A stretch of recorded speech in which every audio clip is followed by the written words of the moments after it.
And we're live. You want to hit record? Oh, good call.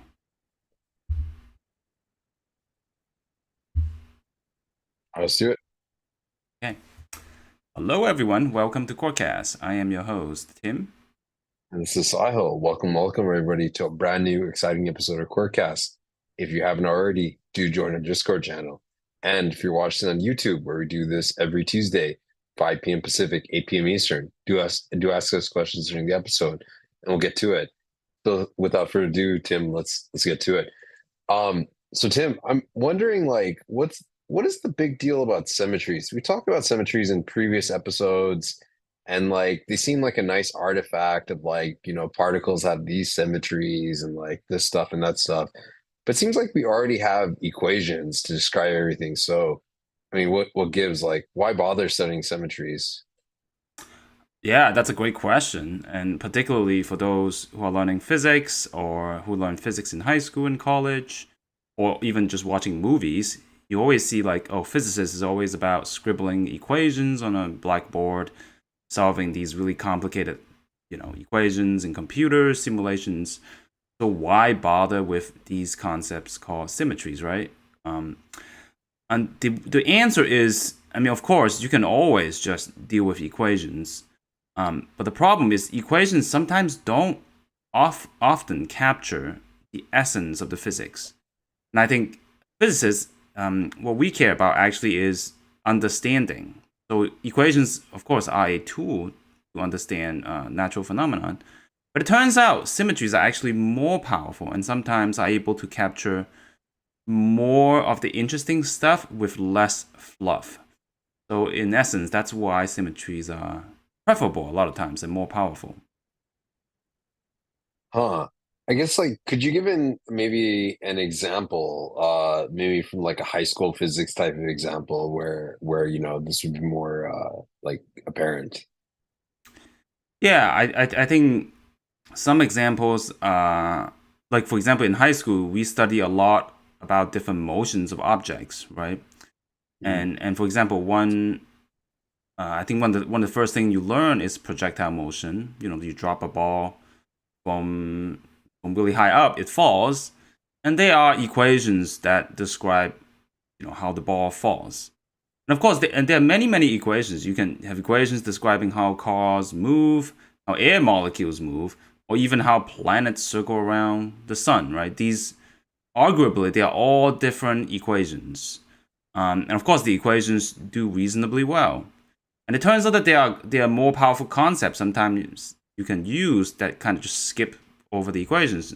That gives you an essence of on what those systems behave like. And that concept, for example, is energy, right? Mm. We know that you drop a ball and it goes down in bounds, or a planet circling around a sun. One thing they have in common is that the energy kind of gives you a rough description on how things are behaving.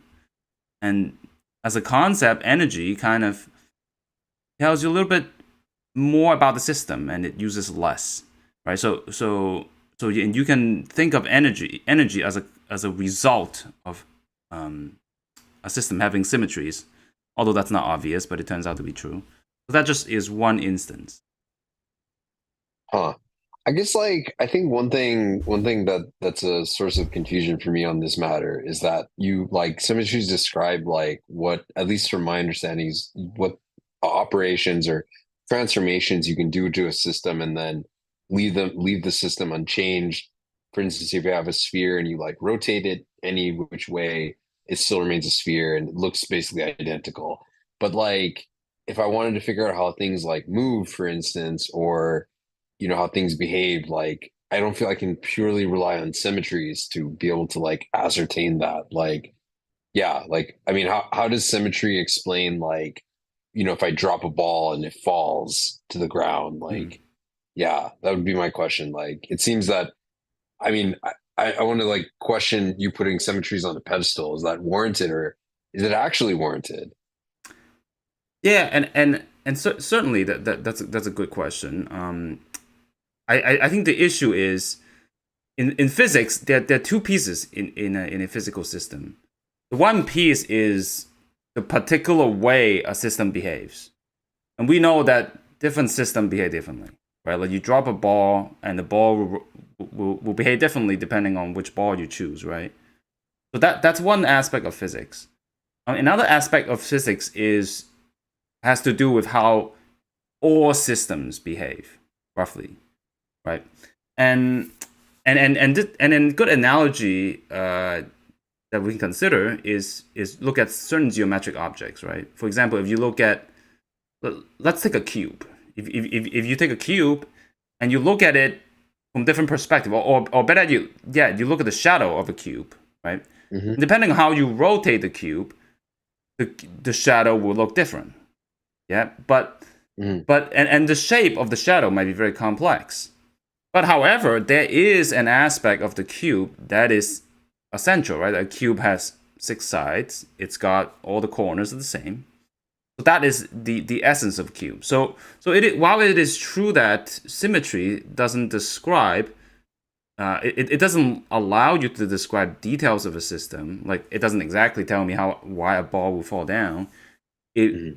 doesn't tell me how exactly a planet will move around the sun, but it actually skipped, straight closer to the essence of all systems, so to speak. So so it depends on what you care about. If you're an engineer, let's say you care about a particular way engines work, Hmm. symmetries might not help you that much. But if your goal is to understand the commonalities of all systems, of all of nature, then you actually really want to dig at the symmetry. So because you want to know the essence of nature. That makes sense. Mm, I see. So are you saying like if I wanted to look at a particular system and understand how it behaves, then using equations would be probably more useful than symmetries. But if I take like a collection of different systems, say like planets orbiting around the sun, a top spinning about itself, then like understanding certain symmetries can help me understand the commonality that these different systems share. Is that correct? Yeah, exactly. Like, and in some sense, this is kind of roughly you can break down fundamental science, right? Like certain facts about the world, it just happens to be right. Like you can study how far the Earth is from the sun. Hmm. Um, is a number there. Symmetry is not going to tell you how far away that is. Hmm. But then again, that's just a brute fact. The Earth just happens to Hmm. be, I don't know how many million miles from the sun. That just is a brute fact.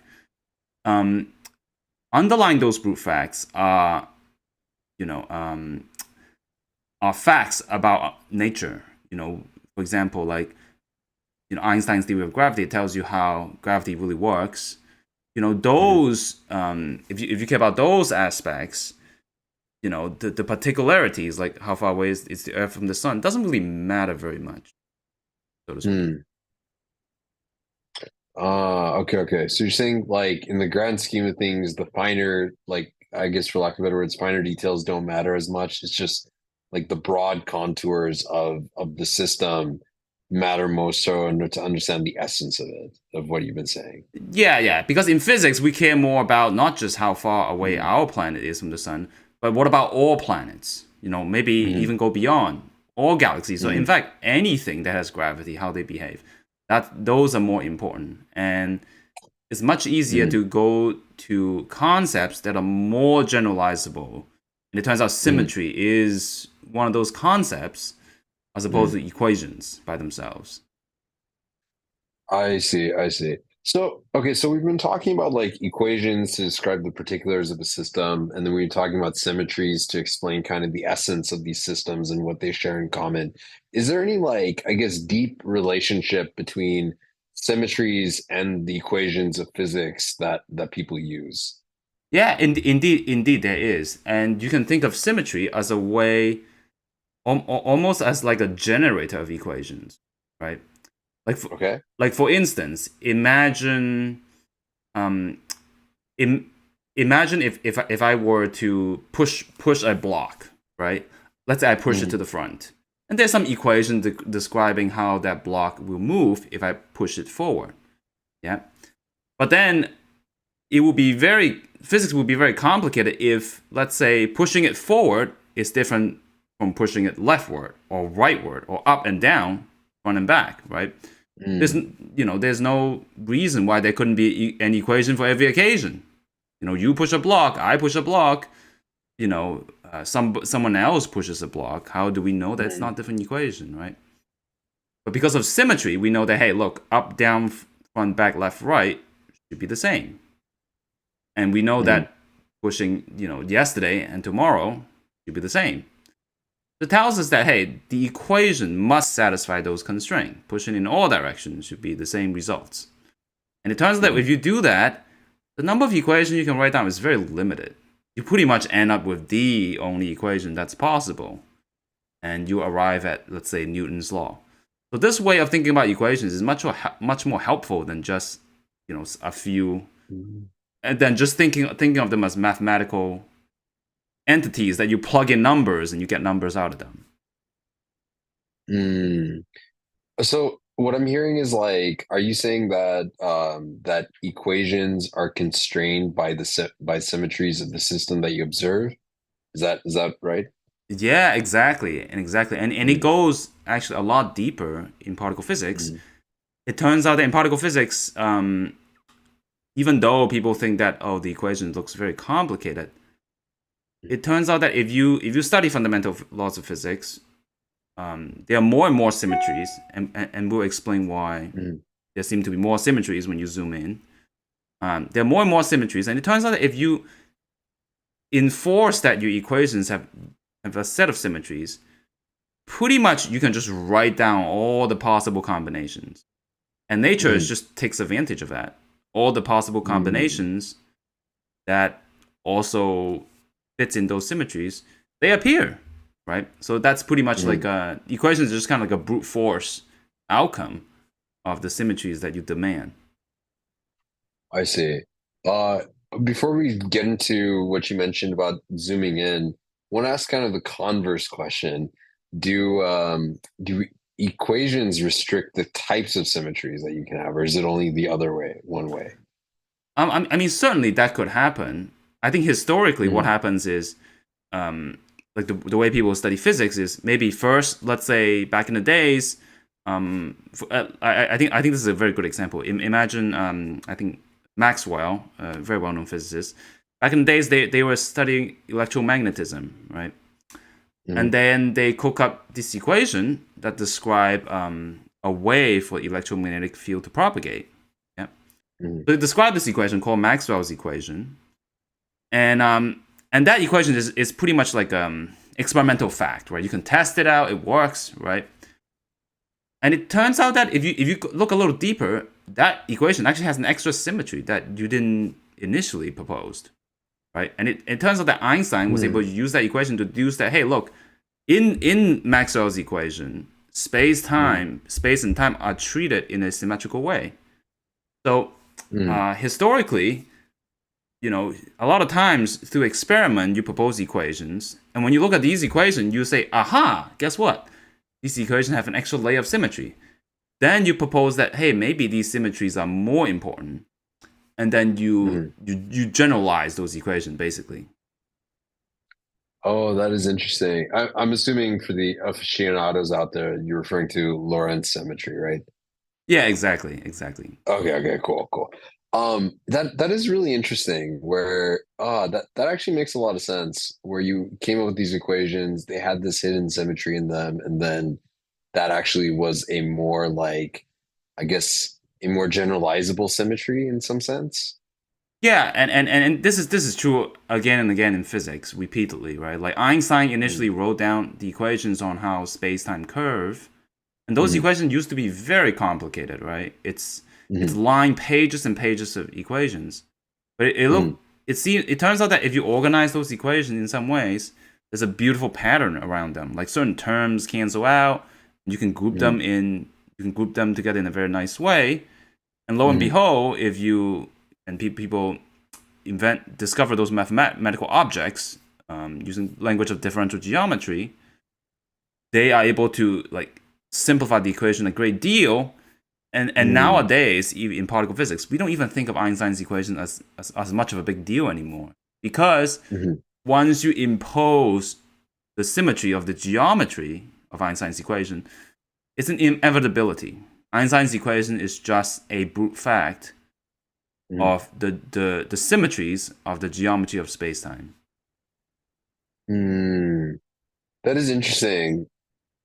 That is very interesting. Where you specify all the symmetries and then you can get the equation from it. Yeah. So I guess now coming back to what you said earlier about like zooming in and finding more symmetries, can you break down what you mean by zooming in and what more symmetries mean? How does that even rise? What does that even mean?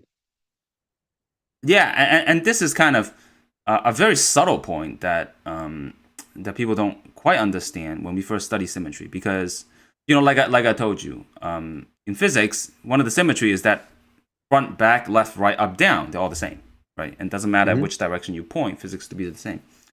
But of course, we can easily find counter examples, right? Because like, look, in front of me, there's the computer, and behind me is the chair.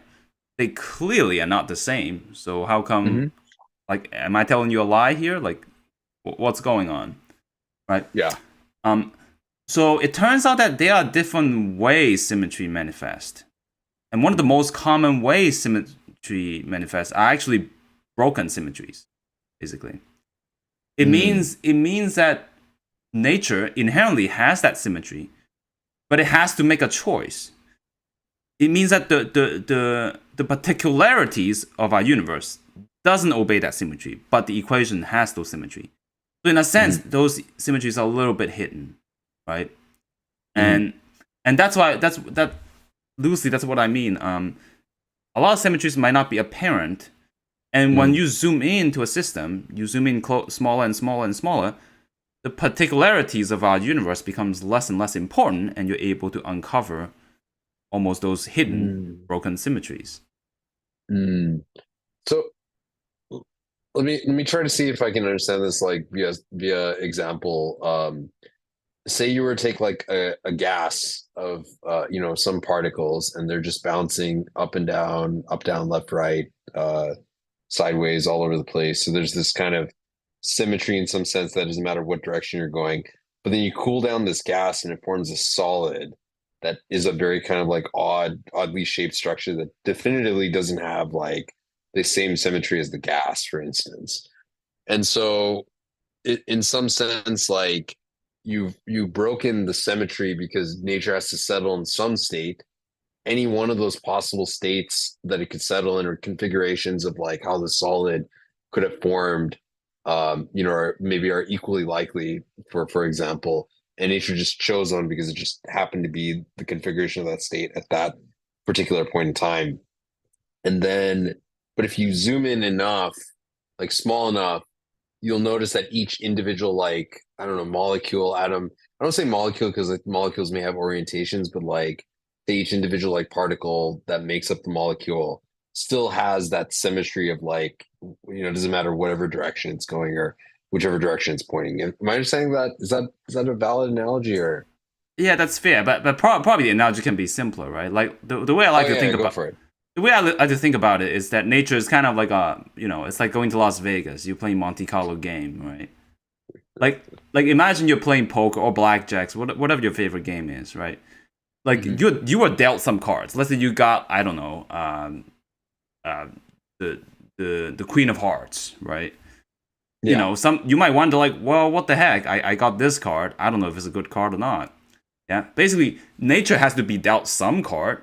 Maybe the ace of spade would have been preferable than, I don't know, the three of diamond. Yeah, but there's actually a symmetry relating all those cards. All those cards were equally likely, of course, unless if the casino's rigged, right?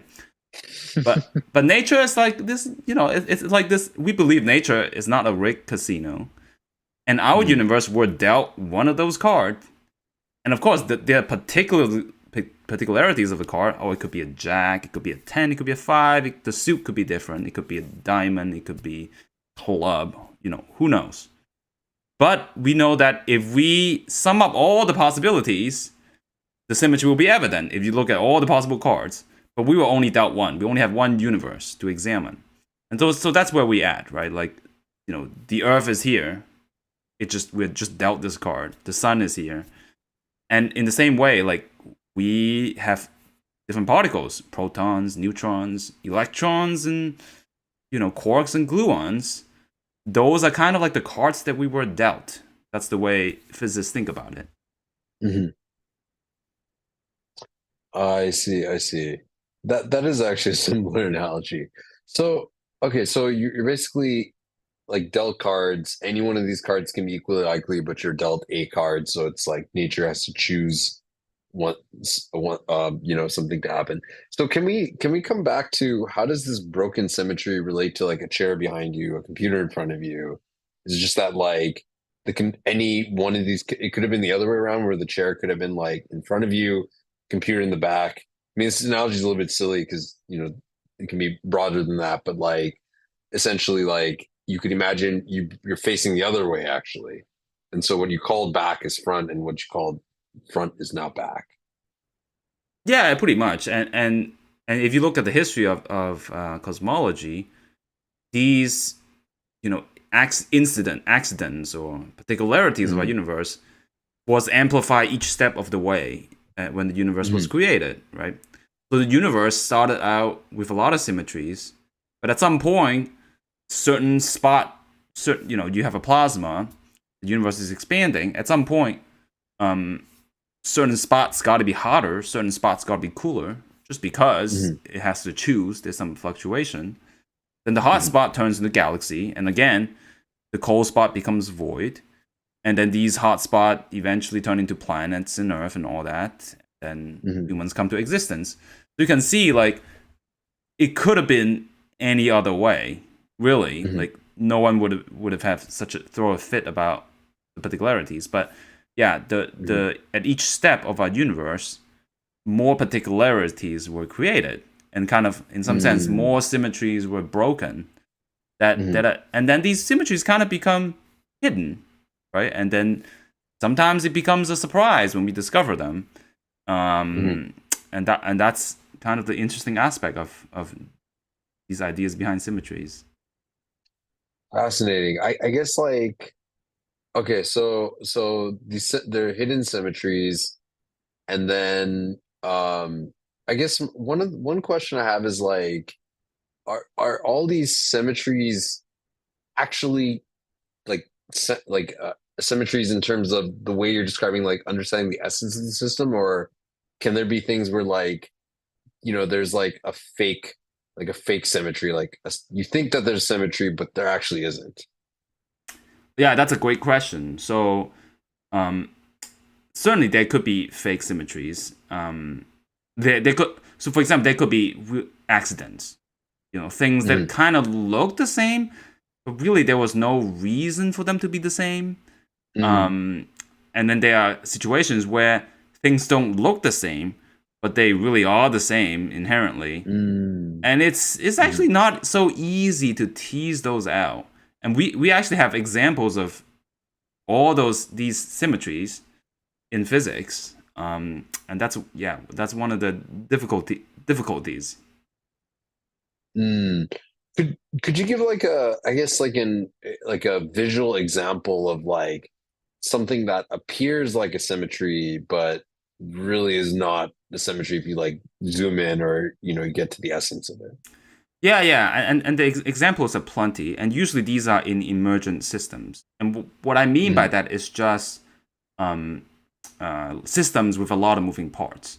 So one good example is if you look at good old water, right? You look at water or alcohol or any liquid for that matter, and you know that a lot of liquids, gas or solids, a lot of materials really, they kind of have a similar phase, right? They have liquid, solid, and gas, right? So if you take, let's say you get alcohol and water, and you grab a bowl of water and you grab a bowl of alcohol, you can boil them, you can freeze them, you can stir them around. You might think that, hey, look, they look so similar, right? shouldn't there be a symmetry relating water to alcohol, right? Hmm. But you'll be mistaken if you think that's true. I mean, they couldn't be different substance, right? Water is H2O and alcohol is, I don't know, ethanol, right? Yeah. And it turns out that the apparent similarities between them, it just has to do with the way large systems behave. It turns out that, you just take materials generically, they just Hmm. happen to, they'll kind of converge to a common behavior. And these are called universality classes, or I don't know, like, and it turns out that in complex system, chaotic system, there are these almost like focal point of behaviors that system tend to settle down into. Hmm. And then these become like almost accidental symmetries, or I don't know, emergent symmetry if you like. And that's what we Hmm. see sometimes. Hmm. Okay, so in the example, well, I'm not sure if I'm seeing a symmetry in like these three cases because like a symmetry to me means you could like make a transformation of the system and it leaves it unchanged in some sense. So I'm trying to understand like from the analogy of like different phase transitions from like solid to liquid to gas, how does it involve a symmetry? I understand that they share this like common property, but like, I mean, for example, like you could have like two tops that are spinning and that are like cylindrically symmetrical, but we know by looking at them, they're clearly not like the same thing. You have to spin one differently versus the other. I mean, yeah, in this case, symmetry will be like changing the particle type, right? Like you can change water to alcohol, and it will be able to perform very similar function, right? Like Mm. you can use water as a coolant. Well, you can use alcohol kind of as a coolant too. Um, Hmm. and maybe maybe a better example could be like a hunk of metal, for example. Hmm. So a hunk of metal generally have what we call a lattice structure, meaning that the atoms in the metal are structured in a uniform way, right? Hmm. And you look at different types of metal like aluminum, gold, titanium, whatever. They all have Hmm. slightly different crystal structure, right? Hmm. But if you zoom out, you kind of don't see that crystal structure anymore. And if someone presents to you a hunk of iron, you really wouldn't know which way, the which orientation the lattice structure is facing. Hmm. So the material almost gained what we call an emergent rotational symmetry. When you zoom out, it looks the same in all directions, despite the fact that it has some preferred direction in the crystal structure. That's a Hmm. better example, right? Like in everyday lives, you really don't care if a hunk of metal is facing slightly to the left, turn slightly to the right. It doesn't really change its material properties, right? So that's Hmm. probably a better example of these emergent symmetries. Yeah, that does make sense. So if I were to visualize like this spherical hunk of iron or metal that like if I zoom in at a certain distance scale, the atoms would be arranged like, this may not be correct, but just for the sake of example, like a cubic lattice, like imagine points, spaced out, square-like grid, except in three dimensions. And that has a particular orientation. It's not spherically symmetric. If I rotate it a certain way, I'd be able to tell the difference of like when I've rotated it versus when it was back to the original orientation. Yeah, yeah, yeah. Okay, okay. So I guess now coming back, okay, so we've explained there being the notion of like fake symmetries, given the example of it. How does this arise in particle physics? Like, I guess, yeah, just like all the symmetries that we've talked about that you've described, like, I guess what would be examples of fake symmetries, or how do people tease apart like fake symmetries that they see? Yeah, and that's very challenging. Like for example, Mm. if you look at particle physics, a lot of times symmetries in particle physics are just relationship between particles, right? For instance, we have, let's say, Mm. we have electrons, which is Mm. what orbits atoms, and quarks, which is what made up of protons and neutrons. You Mm. might think that, hey, should they be related? maybe they should be related, right? Mm-hmm.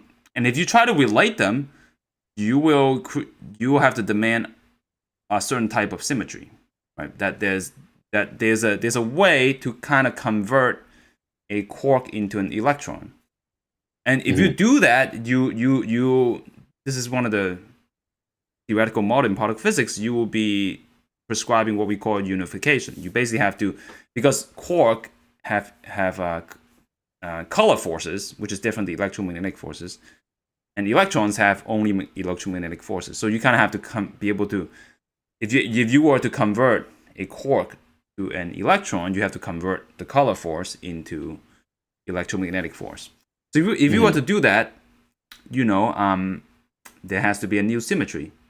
But at the same time, Mm-hmm. it could, maybe there is no relationship between them. Maybe it's just an accident that, I don't know, Mm-hmm. that we have these two types of particles here. Um, so it is not easy to tease them out. But if there was a symmetry, then there must be some non-obvious relationship between these two particles. And sometimes it could be very not obvious, right? Because Mm-hmm. sure, these two particles are different, but that difference could may be explainable by, like we were just dealt some cards in the universe. It just Mm-hmm. happened to be, but these are Mm-hmm. not truly. They're not real differences. They're just, whatever happens to be. So, um, yeah. So it's not easy. There's no right and wrong formula to tease those out. But these are Mm-hmm. just the way physics works. We have to propose hypotheses and test them. Mm. So, well, okay, I don't know if you know the history of this very well, but your example reminds me of way back before quarks were even discovered. I think people thought the neutron and the proton were like had a symmetry where you could like exchange them or something like that. Like they were almost basically identical to each other, except for charge. Yeah, yeah, yeah, yeah. And you can, yeah. So the neutron and proton has very similar mass. The Mm. neutron is slightly heavier, but the Yep. neutron doesn't have charge, and the proton has a charge.